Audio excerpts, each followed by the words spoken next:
Assalamualaikum warahmatullahi wabarakatuh. Selamat malam para pendengar setia Cipta Cerita Dayali.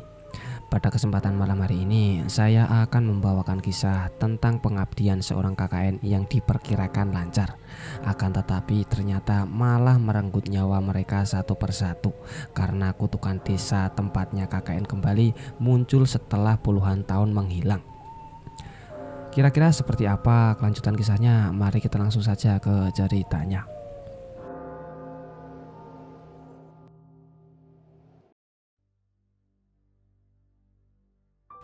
Detik demi detik berputar. Tanpa terasa, satu persatu dari mereka datang lalu memperkenalkan dirinya masing-masing. Pertemuan itu akan mereka gunakan untuk membahas susunan tugas serta program bersama yang akan mereka bawa saat terjun di desa. Namun, sudah 30 menit berlalu sejak orang terakhir datang, ada satu orang yang belum juga terlihat wujudnya. Dia adalah Maya. Bahkan sejak komunikasi melalui grup WhatsApp, Maya pun belum sama sekali merespon. Ngomong-ngomong, Maya di mana ya? Kok belum kelihatan? Tanya si Dela. Reni, kamu kamarnya dekat kan sama Maya? Enggak kok, kami juga belum pernah ketemu, jawab si Reni. Loh, bukannya kalian sekampus? Tanya si Dharma. Enggak, kami hanya satu provinsi aja, tapi beda kota dan beda kampus, tutur si Reni. Tak berselang lama, seorang wanita terlihat berjalan mendekat, lantas bertanya. Akhirnya satu orang terakhir yang bergabung dalam tim kelompok KKN mereka pun muncul. Ya, dia adalah Maya. Misi, apa benar ini kelompok 17? Tanya wanita itu. Oh iya benar kok, jawab Mala yang berada di dekatnya. Saya Maya, maaf saya telat. Boleh saya bergabung?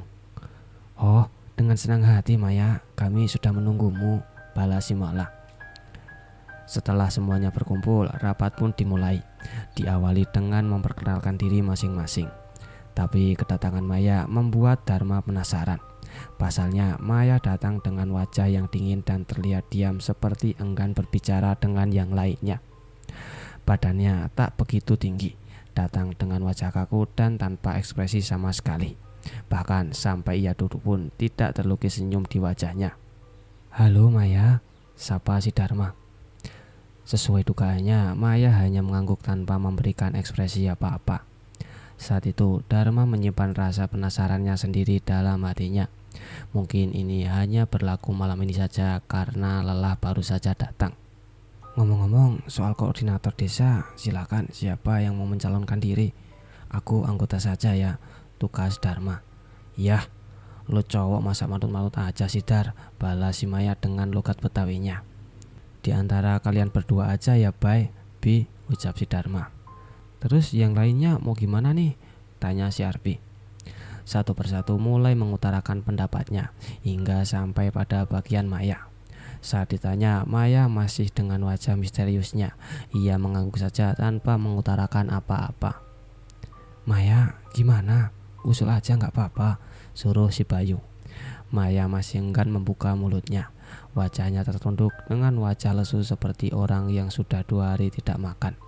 Dia seperti tidak nyaman di antara teman-temannya. Maya ngikut aja sama kita, tanya yang lain.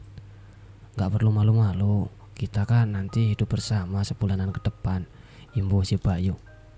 Laki-laki Maya pun hanya membalas pertanyaan Dharma dengan mengangguk dan sedikit tersenyum. Memang sangat aneh. Singkat cerita, setelah melewati musyawarah, terpilihlah Bayu sebagai koordinator. Jika datang jauh-jauh dari luar pulau ke sini, seharusnya nggak gitu dong, bisik si Abi. Itu Maya kenapa sih? Bisik Arbi kepada Dharma. Nah, baru gua juga mikir gitu, jawab si Dharma. Saat pembahasan selanjutnya pun, Maya masih terus diam dan enggan bicara. Saat menjelaskan program kinerja individunya pun, yang lain perlu berpikir keras agar bisa memahami apa yang diucapkannya. Lama-lama, tidak hanya Dharma dan Arbi yang merasa aneh terhadap Maya. Tampak yang lainnya pun mulai menyadari keanehan pada diri Maya.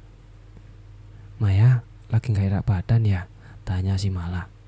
Maya menggeleng. Sejak pertemuan pertama itu, beberapa anak mulai menaruh curiga terhadap Maya, terkhusus Dharma dan Arbi. Setelah seluruh pembekalan KKN selesai, hari keberangkatan yang dinantikan pun tiba. Dharma, Bayu, Arbi, Dela, Maya, dan Putri sudah berkumpul. Mereka akan diantar oleh mobil angkutan kota berwarna oranye yang sudah disediakan oleh panitia penyelenggara ke desa di mana mereka akan diterjunkan. Orang-orang di sana menyebut angkutan itu dengan sebutan angkutan jeruk karena warna dan atap mobilnya yang melengkung sudah seperti satu buah jeruk. Desa Sungguhan, itulah nama desa yang akan mereka tempati selama KKN nanti. Sebagai koordinator desa, Bayu memimpin doa. Terbesit sebuah harapan dan doa dari semuanya agar diberi kelancaran dalam melaksanakan program kerja dan dapat diterima dengan baik oleh warga desa. Sopir mulai memacu kendaraannya. Bersamaan dengan itu, langit yang tadi mendung mulai menjatuhkan butiran-butiran airnya. Sepanjang perjalanan, mereka berdua memandangi sawah di pinggiran yang begitu luas. Mereka berdua terlihat senang melihatnya. Maklum, mereka berasal dari daerah Jakarta, jadi suasana desa seperti ini menjadi tempat yang menyejukkan bagi mereka. Ya beginilah jika di desa, Mas, Mbak. Bedanya dengan kota, kalau di kota banyak gedung tinggi dan tempat-tempat modern. Kalau di desa, ya sawah dan hutan-hutan begini. Ujar sopir saat melihat Mala dan Putri dari kaca mobil di atas kepalanya. Perlahan setelah mereka menempuh 1 jam perjalanan, kawasan kondisi jalan berubah semakin sepi dan sesekali melintasi hutan. "Pak, apa masih jauh?" tanya Dharma. Mungkin sekitar 30 menit lagi, Mas. Itu tepatnya di balik bukit itu." "Wah, berarti desanya dekat dengan pegunungan dong, Pak," timbul Malia. "Iya, Mbak." Mendengar itu, mereka merasa senang karena selama 5 minggu ke depan mereka akan tinggal di antara bukit yang hijau dan sejuk itu. Jalanan aspal halus berganti dengan bebatuan yang bercampur lumpur karena sehabis hujan. Pohon-pohon kelapa terlihat berjajaran di sepanjang jalan.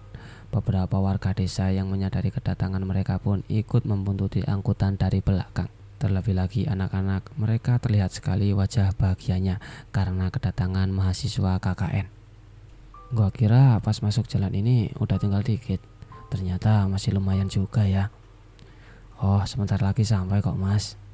Baik, jangan lupa hubungi bapaknya ya," seru Dela mengingatkan Bayu untuk menghubungi bapak yang di rumahnya akan mereka tinggali nanti. Kabut tipis mulai terlihat hinggap di perbukitan. Tak ada yang aneh saat itu. Yang ada hanyalah raut muka senang karena mendapatkan desa dengan suasana sejuk seperti itu. Di antara teman-temannya yang tengah ngobrol satu sama yang lain, Dharma memandangi hutan di lereng perbukitan dengan teliti. Rasa-rasanya sedang ada yang memperhatikannya dari sana. Tapi apa? Dharma juga tak mampu menjelaskannya secara jelas. Hanya perasaannya yang terasa tidak enak. "Dharma, lu ngapain? Jangan ngelamun, ntar kesambet," tegur Mala saat melihat Dharma ngelamun.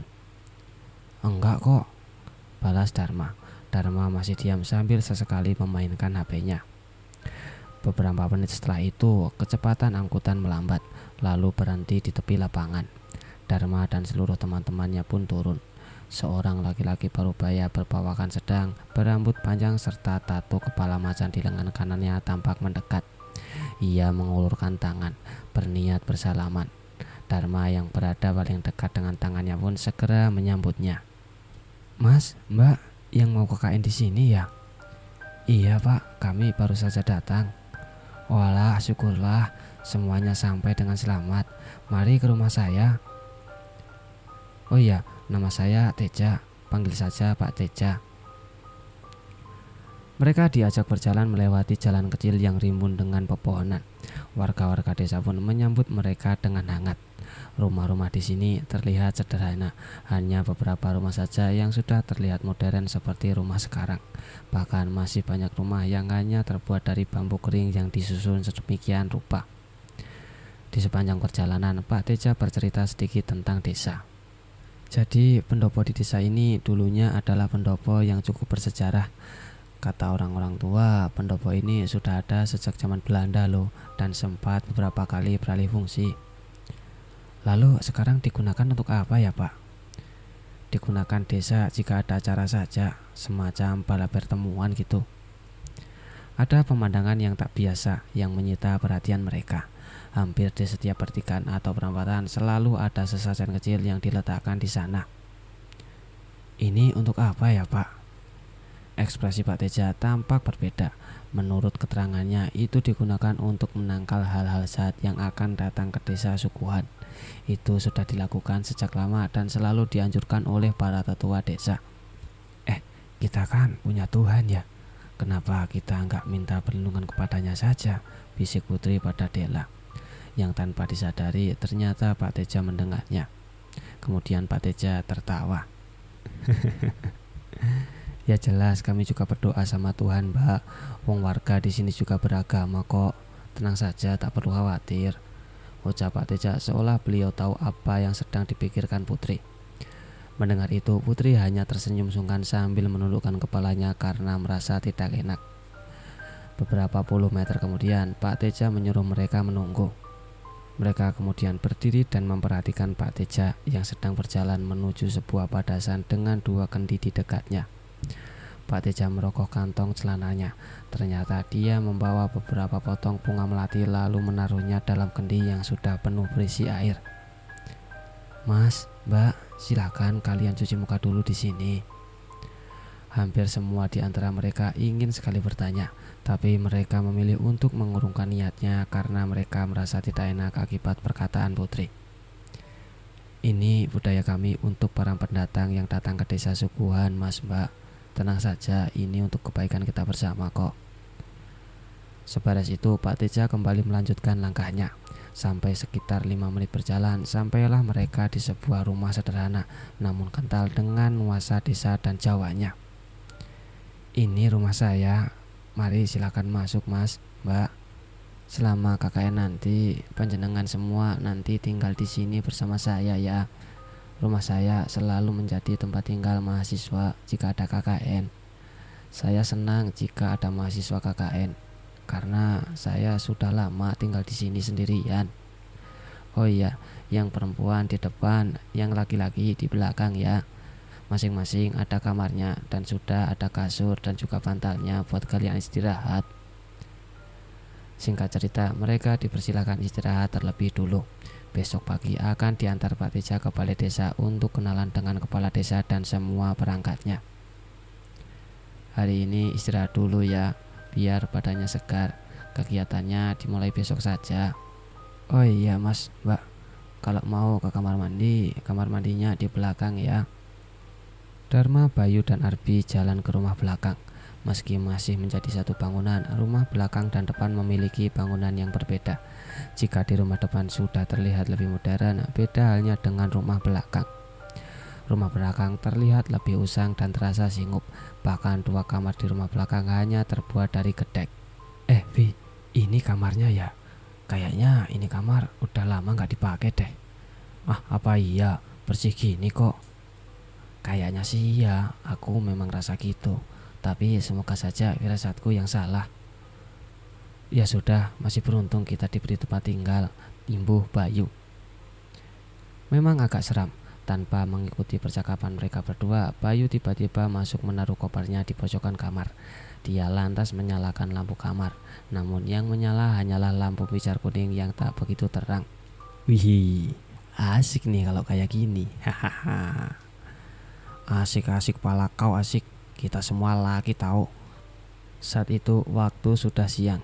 Arbi dan Bayu langsung tidur pulas dengan nyamannya. Dharma yang merasa sepi beranjak dari rumah depan, bermaksud mencari teman. Tapi ternyata di sana sama saja seperti di belakang, semuanya tidur. Pak Tejo pun entah kemana. Karena bingung ingin melakukan apa, Dharma berinisiatif keliling melihat setiap sudut isi rumah Pak Teja. Rumah Pak Teja tergolong masih menjaga nuansa Jawanya jika dibandingkan tetangga yang bersebelahan dengan rumahnya. Ornamen-ornamen khas Jawa pun banyak yang dipajang di sini. Saat beres di rumah depan, Dharma berjalan ke belakang. Memang, sejak tadi rumah belakanglah yang menyita perhatian Dharma. Walau hanya sebatas almari besar, namun suasananya jauh berbeda. Singup kalau kata orang Jawa. Saat masuk ke area rumah belakang, perbedaan lantai pun sangat ketara. Di rumah belakang masih pakai keramik lawas berwarna abu-abu. Dharma melihat seluruh isi rumah belakang, hingga sampailah dia melihat sebuah figura foto berisikan foto perempuan muda cantik yang menyita perhatiannya. Siapa dia ya? Dharma penasaran. Namun Dharma tidak memikirkan begitu mendalam. Mungkin foto istri Pak Teja sewaktu muda ya, gumam si Dharma. Dharma melanjutkan lagi melihat yang lainnya. Tiba-tiba ada suara bruk. Suara benda jatuh yang mengagetkan Dharma. Saat menoleh ke sumber suara itu, ternyata figuran foto yang barusan dilihat Dharma itu terjatuh. Seketika Dharma merinding, padahal tidak ada angin yang menerobos masuk ke dalam rumah belakang. Loh, kok bisa ya? Dharma mengambil figura itu, lalu menggantungkan kembali ke tempatnya. Sekarang Dharma menelusur semakin ke belakang. Mesti akan baru masuk waktu sore, langit yang sejak tadi mendung membuat isi rumah agak gelap. Dharma kemudian mencari saklar lampu rumah belakang. Tapi saat lampu menyala, ternyata di sana juga baru diterangi oleh lampu pijar kuning saja. Bedanya dengan kamar ini lebih sedikit terang dan berukuran agak besar. Sampailah Dharma di dekat kamar mandi. Saat itu ia baru menyadari jika ada sumur yang tertutup rapat di depan kamar mandi. Rasa penasaran Dharma pun kembali tergugah. Ia melangkah mendekat, berniat membuka penutup di atasnya untuk sekadar melihat isi di dalamnya. Namun tiba-tiba saja terdengar suara perempuan menangis. Suaranya kedengaran pelan tapi jelas di telinga Dharma. Kadang saat seseorang sudah merasa penasaran, ia akan mengesampingkan rasa takut atas kebodohan yang akan dia lakukan. Hal inilah yang terjadi dengan Dharma sekarang. Berbekal keberanian yang hanya sebesar biji jagung, dia dengan percaya diri memutuskan untuk mencari sumber suara itu. Dharma mencoba ke depan, menguping di kamar perempuan. Khawatirnya suara tangisan itu berasal dari kamar perempuan. Namun di situ Dharma tak mendengarkan apa-apa, yang ada malah suara itu semakin tak didengarnya. Dharma kemudian kembali ke belakang, kemudian memeriksa belakang rumah melalui jendela kayu yang masih tertutup rapat. Halo, siapa? Tanya Dharma dengan meninggikan suaranya. Dharma sesekali merasa ada sesuatu yang tidak beres. Dharma pun tak mendapat balasan dari pertanyaannya. Ia pun kembali memeriksa kamar dan seluruh ruang dalam rumah itu. Setiap ruang yang diperiksanya tak ada siapa-siapa di sana kecuali Arbi dan Bayu yang sedang tidur. Dharma masih terus mencari karena ia yakin suara itu tak jauh dari tempatnya berdiri. Tapi entah mengapa meski tahu jika tidak ada orang, Dharma memiliki niat untuk memeriksa kamar mandi. Dharma melangkah ke depan, merayap-rayap ke arah sana. Tiba-tiba saat itulah Dharma menyadari jika suaranya kedengaran semakin jelas. Dharma mulai bingung karena ia sendiri tahu jika tidak ada orang yang sedang berada di kamar mandi. Tapi kenapa suaranya semakin jelas saat di dekat kamar mandi?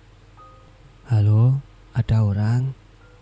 Dharma mencoba bertanya, walau ia sadari jika itu adalah pertanyaan yang bodoh. Dharma dibuat bingung. Ia beberapa kali keluar masuk rumah hanya untuk mencari dari mana sumber suara itu berasal. Tapi di sisi lain Dharma masih yakin jika suaranya itu ada di dekat kamar mandi. Tiba-tiba saja Dharma teringat oleh sumur yang dilarang dibuka oleh Pak Teja. Dharma berjalan ke arah sana dan berniat memeriksanya lebih dekat. Tok tok tok. Dharma mengetuk penutup lubang sumur dengan tangan kirinya. Seolah benar, suara tangis itu kembali muncul dan kedengaran semakin jelas. Lagi, rasa penasaran Dharma semakin besar dan menuntunnya untuk menyeka rasa takutnya.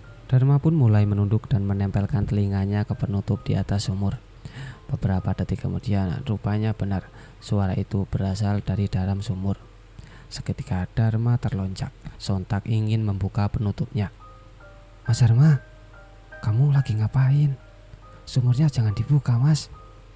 Dharma terpelonjak, lantas membalikkan badan dan dia melihat seseorang yang menegurnya tiba-tiba. Rupanya di belakangnya berdiri Pak Teja yang tengah memperhatikannya. Pak Tejo, sapa si Dharma. Pak Teja pun mendekat, membetulkan penutup kayu yang hampir dibuka oleh Dharma. Mas, jangan dibuka ya. Sumur ini udah lama nggak kepakai, bau kalau dibuka mas. Nanti teman-temannya diberitahu ya, tadi saya lupa ngasih tahu. Kalau mau pakai air yang di dalam bak dan ember saja mas. Dharma yang merasa sungkan pun hanya mendengarkan perkataan Pak Teja seraya mengangguk-anggukkan kepalanya. Jadi untuk ceritanya sampai di sini dulu ya. Kita sambung next konten. Apabila rame kita akan buat lanjutan part 2-nya.